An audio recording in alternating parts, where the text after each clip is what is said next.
Kendrick Lamar Duckworth, lyrical genius, raw story telling और बिंदास social commentary का दूसरा नाम।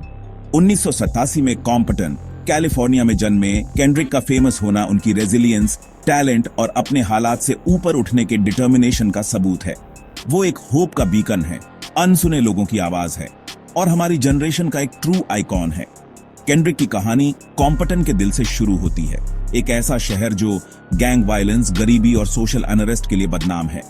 वो गलियों की कठोर हकीकत देखते हुए बड़े हुए, ड्रग्स, वायलेंस और निराशा से घिरे हुए। फिर भी इस केओस के बीच एक जवान केंड्रिक को म्यूजिक में सुकून मिला। छोटी उम्र से ही वो शब्दों की ताकत की तरफ खींचे गए। इस बात से मंत्रमुग्ध हो गए कि कैसे हिप हॉप आर्टिस्ट्स राइम और रिदम के जरिए अपनी हकीकत की साफ तस्वीरें पेश कर सकते हैं। उनका बचपन का घर उनका पहला स्टूडियो बन गया, एक ऐसी जगह जहां वो अपने आसपास की कठोर हकीकतों से बच सकते थे और अपने एक्सपीरियंस को म्यूजिक में बदल सकते थे। उन्हें क्या पता था कि ये पैशन एक दिन उनकी जिंदगी बदल देगा और दुनिया भर में लाखों लोगों को इंस्पायर करेगा। केंड्रिक का म्यूजिकल सफर 8 साल की छोटी सी उम्र में शुरू हुआ, जब वो टुपैक शकूर और ड्रे को अपने बचपन के घर के पास कैलिफोर्निया लव के म्यूजिक वीडियो की शूटिंग करते हुए देखकर बहुत प्रभावित हुए। इस मुलाकात ने उनके दिल में एक आग लगा दी, हिप हॉप की ताकत से खुद को एक्सप्रेस करने की एक तीव्र इच्छा। उन्होंने के डॉट नाम से रैप करना शुरू कर दिया, एक ऐसा नाम जो जल्द ही रॉ टैलेंट और लिरिकल प्रोवेस का दूसरा नाम बन गया। 2003 में 16 साल की उम्र में केंड्रिक ने अपना पहला mixtape youngest head nigga in charge release किया। इस शुरुआती काम ने उनके रॉ टैलेंट और कॉम्पटन में जिंदगी के बारे में जटिल कहानियों को बुनने की उनकी क्षमता को दिखाया। मिक्सटेप ने उनके होम टाउन में चर्चा पैदा कर दी, जिससे वो लोकल हिप हॉप सीन में एक उभरते हुए स्टार के रूप में स्थापित हो गए। केंड्रिक का अपने काम के प्रति समर्पण साफ दिखाई दे रहा था।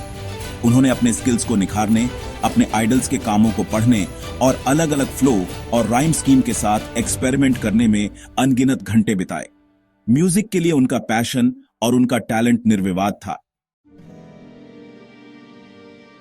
2010 में केंड्रिक ने अपना चौथा मिक्सटेप ओवरली डेडिकेटेड रिलीज किया। इस प्रोजेक्ट ने उनके करियर में एक अहम मोड़ साबित किया, एक आर्टिस्ट के रूप में उनकी ग्रोथ और सोचने पर मजबूर करने वाला और इमोशनली रेजोनेंट म्यूजिक बनाने की उनकी क्षमता को दिखाया। ओवरली डेडिकेटेड को क्रिटिकल एक्लेम मिला और इसने हिप हॉप के दिग्गज ड्रे का ध्यान खींचा। ड्रे ने केंड्रिक के अपार टैलेंट और पोटेंशियल को पहचानते हुए उन्हें अपने iconic record label aftermath entertainment में साइन कर लिया। ये पार्टनरशिप हिप हॉप हेवन में बनी एक जोड़ी साबित हुई, जिसने केंड्रिक को सुर्खियों में ला दिया और उन्हें दुनिया के साथ अपना म्यूजिक शेयर करने का एक प्लेटफॉर्म प्रदान किया। ओवरली डेडिकेटेड की रिलीज ने केंड्रिक लैमर के एक प्रॉमिसिंग यंग रैपर से म्यूजिक इंडस्ट्री में एक फोर्स बनने के ट्रांसफॉर्मेशन की शुरुआत की। उनका स्टार उदय पर था और दुनिया एक हिप हॉप लेजेंड के जन्म की गवाह बनने वाली थी। 2011 में केंड्रिक लैमर ने अपना पहला studio album section point IC release किया। इस क्रिटिकली अक्लेम्ड प्रोजेक्ट ने हिप हॉप में सबसे महत्वपूर्ण आवाजों में से एक के रूप में उनकी स्थिति को मजबूत किया। एल्बम हाशिए पर रहने वाले समुदायों में जीवन का मार्मिक और बेबाक चित्रण, गरीबी, हिंसा, लत और सिस्टमैटिक उत्पीड़न के विषयों की पड़ताल करता है। सेक्शन आईसी ने दुनिया को केंड्रिक की अनोखी कहानी कहने की क्षमता और जटिल कहानियों को गढ़ने की उनकी अद्भुत क्षमता से परिचित कराया, जो दर्शकों के साथ गहरे व्यक्तिगत स्तर पर प्रतिध्वनित होती थी। उन्होंने बेजुबानों को आवाज दी, उन लोगों के संघर्षों पर प्रकाश डाला जिन्हें अक्सर समाज द्वारा नजरअंदाज कर दिया जाता है। एल्बम का लीड सिंगल हाई पावर, सामाजिक अन्याय और प्रणालीगत असमानता से निराश पीढ़ी के लिए एक एंथम बन गया। केंड्रिक का संगीत समय का प्रतिबिंब था, हाशिए पर रहने वाले समुदायों में जीवन की वास्तविकताओं पर एक शक्तिशाली टिप्पणी और बदलाव का आह्वान। Section 5 good kid MAAD city survival की कहानी। 2012 में केंड्रिक लैमर ने अपना दूसरा album good kid MAAD city release किया।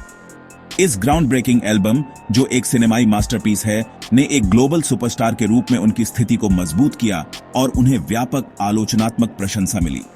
एल्बम ने कॉम्पटन, कैलिफोर्निया में उनके किशोरावस्था की कहानी बताई, जिसमें गिरोह हिंसा, सहकर्मी दबाव और अस्तित्व के लिए संघर्ष के विषयों की खोज की गई। गुड किड MAAD सिटी सिर्फ एक एल्बम से कहीं ज्यादा था। यह अमेरिका के सबसे कुख्यात शहरों में से एक में जीवन का एक आंत और बेबाक चित्र था। केंड्रिक की कहानी कहने की क्षमता पूरे प्रदर्शन पर थी, क्योंकि उन्होंने श्रोताओं को कॉम्पटन की सड़कों पर पहुंचाया, जिससे उन्हें डर, आशा और निराशा का अनुभव करने की अनुमति मिली, जो रोजमर्रा की जिंदगी में व्याप्त थी। एल्बम की सफलता दर्शकों के साथ गहरे व्यक्तिगत स्तर पर जुड़ने की केंड्रिक की क्षमता का प्रमाण थी। वो सिर्फ रैप नहीं कर रहे थे, वो अपनी सच्चाई, अपने अनुभव और अपने आसपास की दुनिया के बारे में अपने विचार साझा कर रहे थे। Section 6 to pimp a butterfly एक complex masterpiece. Good kid MAAD city के रिलीज होने के 3 साल बाद केंड्रिक लैमर अपने तीसरे studio album to pimp a butterfly के साथ लौटे। 2012 में रिलीज हुआ इस महत्वाकांक्षी और प्रायोगिक एल्बम ने केंड्रिक के कलात्मक विकास और हिप हॉप संगीत की सीमाओं को आगे बढ़ाने की उनकी इच्छा को प्रदर्शित किया। टू पिम्प अ बटरफ्लाई कला का एक जटिल और चुनौतीपूर्ण काम था, जिसने नस्ल, पहचान, आत्म प्रेम और सामाजिक अपेक्षाओं के विषयों की खोज की। एल्बम के जैज इन्फ्यूज्ड प्रोडक्शन और केंड्रिक के इंट्रोस्पेक्टिव लिरिक्स ने एक ऐसा सोनिक लैंडस्केप तैयार किया जो मनोरम और विचारोत्तेजक दोनों था। टू पिम्प अ बटरफ्लाई एक महत्वपूर्ण और व्यावसायिक सफलता थी, जिसने बिलबोर्ड 200 चार्ट पर नंबर 1 पर शुरुआत की और केंड्रिक लैमर को सर्वश्रेष्ठ रैप एल्बम के लिए ग्रैमी पुरस्कार दिलाया। एल्बम ने एक दूरदर्शी कलाकार के रूप में उनकी स्थिति को मजबूत किया, जो अपने संगीत के माध्यम से जटिल सामाजिक और राजनीतिक मुद्दों से निपटने से नहीं डरते। सेक्शन 7 डैमन एक कन्फेशनल जर्नी। 2017 में केंड्रिक लैमर ने अपना चौथा स्टूडियो एल्बम डैमन रिलीज किया। यह इंट्रोस्पेक्टिव और गहराई से व्यक्तिगत एल्बम उनके पिछले कार्यों की विशाल कथाओं से एक प्रस्थान था, जो विश्वास, अपराधबोध और आत्मसंदेह के विषयों पर केंद्रित था। डैमन एक महत्वपूर्ण और व्यावसायिक जीत थी, जिसने केंड्रिक लैमर को सर्वश्रेष्ठ रैप एल्बम के लिए उनका चौथा ग्रैमी पुरस्कार दिलाया और संगीत के लिए पुलित्जर पुरस्कार जीतने वाले पहले गैर शास्त्रीय या जैज एल्बम के रूप में इतिहास रचा। एल्बम की सफलता दर्शकों के साथ भावनात्मक स्तर पर जुड़ने, अपनी कमजोरियों और दुनिया के साथ अपने संघर्षों को साझा करने की केंड्रिक की क्षमता का प्रमाण थी। डैमन के साथ केंड्रिक लैमर ने अब तक के सबसे महान रैपर्स में से एक के रूप में अपनी विरासत को मजबूत किया। एक ऐसा कलाकार जिसने लगातार खुद को रचनात्मक रूप से चुनौती दी और महत्वपूर्ण सामाजिक और राजनीतिक संदेशों को बढ़ाने के लिए अपने मंच का इस्तेमाल किया। सेक्शन 8 ग्रैमी गोल्ड में एक लेगेसी। अपने शानदार करियर के दौरान केंड्रिक लैमर ने 17 ग्रैमी पुरस्कार, एक पुलित्जर पुरस्कार और अनगिनत अन्य सम्मान सहित कई प्रशंसाएं प्राप्त की हैं। उनके संगीत ने भौगोलिक सीमाओं और सांस्कृतिक मतभेदों को पार कर लिया है। दुनिया भर में लाखों लोगों को इसकी ईमानदारी, इसकी कच्चाई और सामाजिक न्याय के प्रति अटूट प्रतिबद्धता से प्रेरित किया है। हिप हॉप और पॉप संस्कृति पर केंड्रिक का प्रभाव निर्विवाद है। उन्होंने संगीत में गीतवाद, कहानी कहने और सामाजिक टिप्पणी के लिए बार उठाया है। उनके प्रभाव को अनगिनत कलाकारों के कार्यों में महसूस किया जा सकता है, जो उनकी निडरता, उनकी प्रामाणिकता और अच्छे के लिए अपने मंच का उपयोग करने की उनकी अटूट प्रतिबद्धता से प्रेरित हुए हैं। केंड्रिक लैमर की विरासत संगीत से कहीं आगे तक फैली हुई है। वो एक सांस्कृतिक प्रतीक, एक रोल मॉडल और बेजुबानों की आवाज हैं। उनकी कहानी कड़ी मेहनत, समर्पण और खुद पर अटूट विश्वास की शक्ति का प्रमाण है। Section 9 Kendrick Lamar hip hop के कवि पुरस्कार विजेता। कॉम्पटन की गलियों से वैश्विक मंच तक केंड्रिक लैमर की यात्रा संगीत की परिवर्तनकारी शक्ति का प्रमाण है।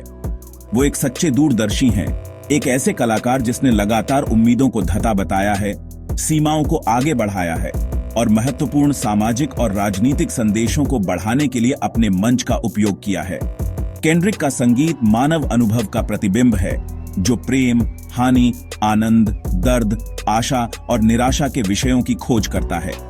वो एक उत्कृष्ट कहानीकार हैं, जो जटिल कथाएं बुनते हैं जो श्रोताओं को अलग अलग दुनिया में ले जाती हैं, उनके दृष्टिकोण को चुनौती देती है और उन्हें अपने आसपास की दुनिया के बारे में गंभीर रूप से सोचने के लिए प्रोत्साहित करती है। हिप हॉप और पॉप संस्कृति पर केंड्रिक लैमर का प्रभाव अथाह है। वो एक सच्चे प्रतीक हैं, बेजुबानों की आवाज हैं और इस बात का एक चमकदार उदाहरण है कि कैसे संगीत को सामाजिक परिवर्तन के उपकरण के रूप में इस्तेमाल किया जा सकता है। उनकी विरासत आने वाली पीढ़ियों को प्रेरित करती रहेगी, हमें शब्दों की शक्ति, कहानी कहने के महत्व और दुनिया को एक बेहतर जगह बनाने के लिए अपनी आवाज का उपयोग करने की आवश्यकता की याद दिलाती रहेगी।